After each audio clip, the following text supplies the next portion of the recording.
The secret that could kill him. A young physical scientist comes face to face with the cunning and ambition of one of the most powerful men in the world. Having discovered dangerous secrets of the company, he decides to fight for justice, jeopardizing his own life. In his quest to uncover the truth, he finds Project Armageddon, an autonomous weapons technology that poses a threat to the entire world. Can sincerity and faith in the best overcome greed and omnipotence? The day I first met Mr. Jeremy Diamond will always be etched in my memory. I am a young physical scientist full of ambition and plans. My name is Alex Riley, and I'm in the business of building robots for peaceful purposes. My research is focused on creating machines that can help people and make their lives easier and safer. I believe that technology can change the world for the better if used in the right way. The day before this event, the morning of the event, I received an email from one of the most influential people in the world of technology, Jeremy Diamond. He invited me to a meeting at his office in San Francisco. I was curious as to why such a person would want to meet with me, since my developments were not yet widely known. But I decided to accept the invitation. When I arrived at Mr. Diamond's company building, I was met by a stern secretary who led me through many corridors to the boss's office. The office was huge, with panoramic windows overlooking the bay. In the center of the room stood a massive wooden desk, behind which sat Jeremy Diamond himself. He looked older than in the pictures I'd seen online. His face was stern and his eyes were cold, as if he already knew all the answers to the questions he was about to ask me. We shook hands, and he motioned for me to sit across from him. "Young man, you've done some impressive work," he began. "Your ideas about the use of robots in medicine and agriculture are very promising. I would like to discuss the possibility of cooperation between us." I was surprised. Collaboration? With someone like Jeremy Diamond? It was an incredible opportunity, but something inside me told me it might not be as simple as it seemed. "Thank you, Mr. Diamond," I replied. "I'm glad you like my work. But before we discuss the details, I would like to know more about your plans. How exactly do you see our cooperation?" Jeremy smiled, but it looked fake to me. "You're right, Dr. Riley," he said. "First of all, let's discuss your current projects. What prototypes do you have? What results have you achieved so far?" I told him about my latest developments, robotic surgeons that could perform precision surgery and agricultural machines that could automatically harvest crops without human intervention. Jeremy listened attentively, occasionally asking clarifying questions. But the longer our conversation went on, the more I sensed that something was amiss. I saw something in Jeremy's eyes that reminded me of both greed and an insatiable lust for power. His interest in my projects was becoming more and more insistent, almost obsessive, as if he were trying to get to the heart of my designs, trying to take them over. As the meeting drew to a close, Jeremy handed me a cooperation contract. At first glance, the offer seemed favorable, and I agreed to take the documents with me to study them thoroughly at home. When I returned, I delved into the terms of the contract and realized that I had fallen into a trap. The contract was written in such a way that if I signed it, all rights to my inventions would instantly go to his company. And I would be left with nothing, no control over my own ideas, no way to continue to develop them in the direction I thought was right. After my meeting with Jeremy Diamond, I thought about what had happened for a long time. Why was such a powerful man interested in my projects? What was he up to? The answers to these questions kept me on my toes. I decided to conduct my own investigation. Using my extensive connections in the scientific community, I began to gradually gather information about Jeremy Diamond's company and its owner. The deeper I delved into the subject, the more strange and disturbing facts surfaced. It turns out that Jeremy's company has long been known for its tough and aggressive business practices. It has repeatedly acquired startups and small technology firms, after which it either shut them down completely or absorbed their developments, leaving the former owners without the remuneration they deserved. Patents and technologies obtained in this way were used exclusively for the benefit of the company itself, often without mentioning the original authors. Many young scientists who worked for the company openly expressed dissatisfaction with unfair working conditions and lack of recognition of their contribution to the overall success. Some of them even recounted cases of blatant exploitation of their ideas and research. All of this led me to believe that behind the shiny facade of a successful corporation lurked much darker and more frightening secrets.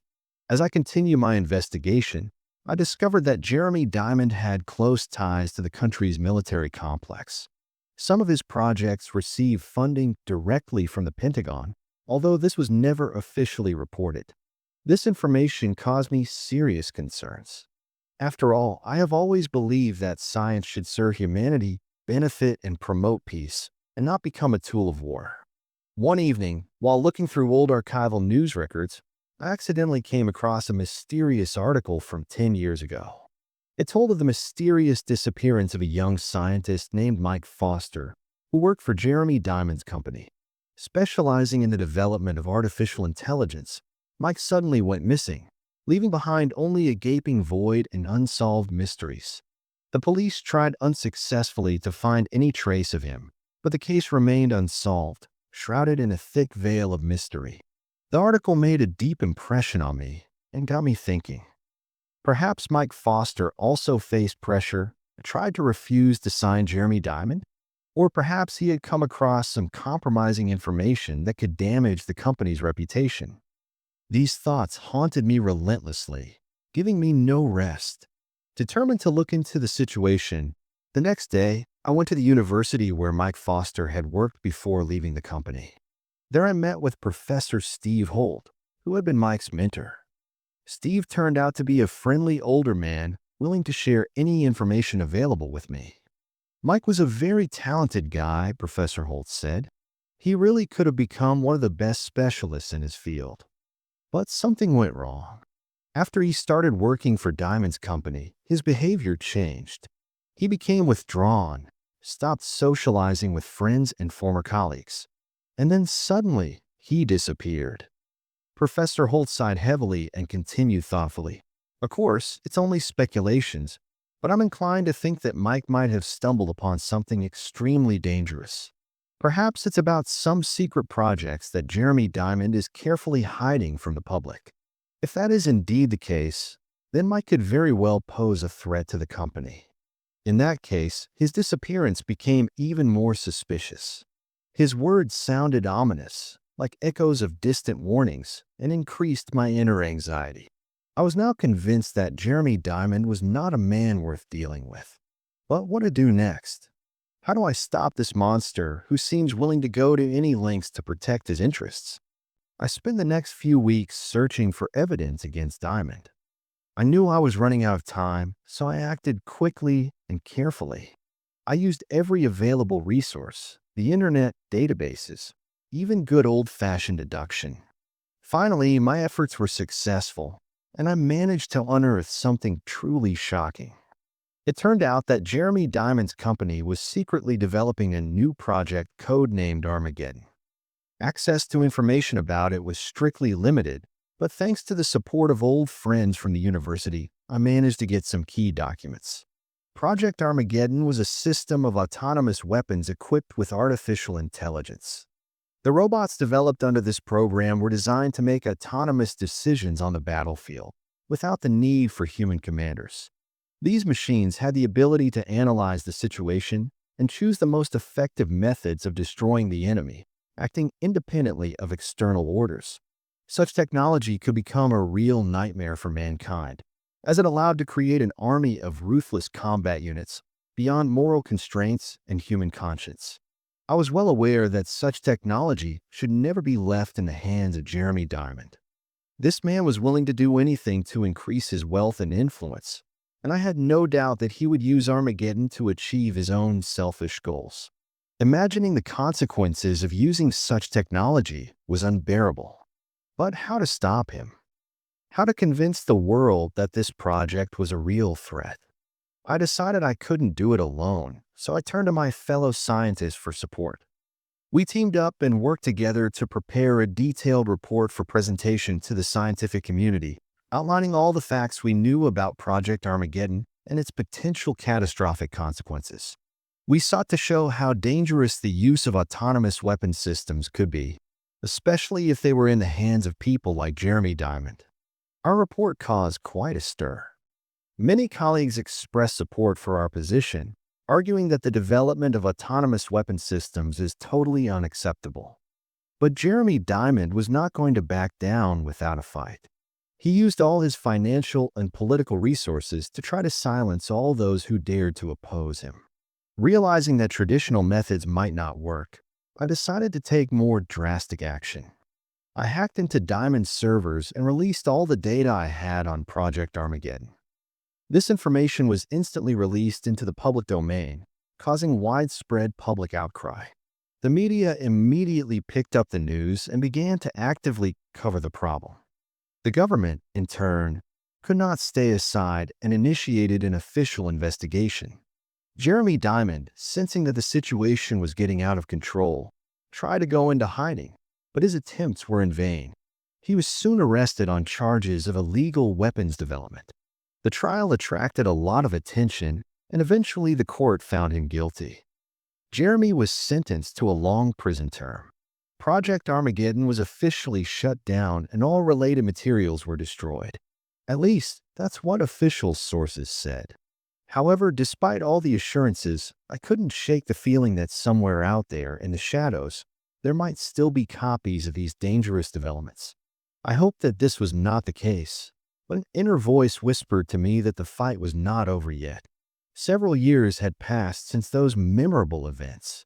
My career has advanced considerably, and now I work in one of the world's leading scientific centers. Although I still develop robots, my main focus is on peaceful applications of technology. I believe that scientific discoveries should benefit society, not be used for destruction. From time to time, I return my thoughts to the days when I fought Jeremy Diamond. It was not an easy time, filled with anxiety, danger, and constant uncertainty. Nevertheless, I am proud of the choices I made. Despite all the challenges, I stayed true to my beliefs and did not allow myself to be broken. I firmly believe that science should serve people, not become a tool to destroy their lives. The story of Jeremy Diamond has certainly left a deep mark on my soul. I have become more cautious and careful in my choice of partners and allies. But most importantly, I have not lost my belief in justice. Our world needs people who are willing to stand up for the truth, even if the path to do so is difficult and full of danger. Looking back, I realize that all the trials I have gone through have made me stronger and tougher. I am sure that new challenges and victories are ahead of me. The main thing is to stay true to my principles, not to compromise with my conscience and never give up.